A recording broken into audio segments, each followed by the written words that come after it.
ஜெர்மனியில் ஒவ்வாமை காலம் மீண்டும் ஆரம்பித்துள்ளதாக தெரிவிக்கப்பட்டுள்ளது.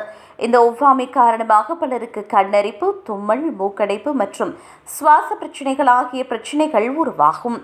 ஜெர்மனியில் 12 மில்லியனுக்கும் அதிகமான மக்கள் தங்களுக்கு ஒவ்வாமை இருப்பதாக தெரிவிக்கின்றனர். அதில் சுமார் 15% பெரியவர்களுக்கும் 11% குழந்தைகளுக்கும் வேனில் கால ஒவ்வாமை உள்ளதாக கூறப்படுகிறது.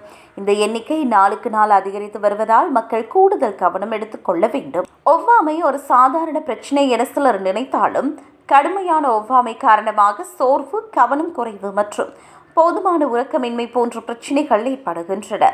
சில நேரங்களில் இது ஆஸ்துமாவாக கூட மாறக்கூடும். ஒவ்வாமை அன்றாட வாழ்க்கையும் வேலைகளையும் பாதிக்கக்கூடியது. அறிகுறிகள் தீவிரமாக இருந்தால் சிலர் மருத்துவ விடுப்பு எடுக்க வேண்டியிருக்கும்.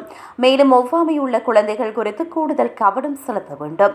குறிப்பாக பாடசாலையில் உள்ள குழந்தைகள் குறித்து ஆசிரியர்களுக்கு முன்கூட்டியே தெரிவிப்பதும் அவசர மருந்துகளை தயார் நிலையில் வைத்திருப்பதும் முக்கியம். ஒவ்வாமையை கட்டுப்படுத்த மகரந்த அளவை கவனித்து அதிக பாதிப்பு உள்ள நாட்களில் வெளியே செல்வதை தவிர்க்க வேண்டும்.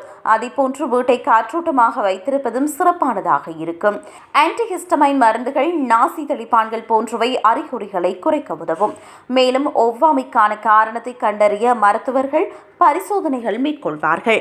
நீண்டகால சிகிச்சைகள் மூலம் உடலின் ஒவ்வாமை உணர்திறனை குறைக்கவும் முடியும் என்று தெரிவிக்கப்படுகிறது.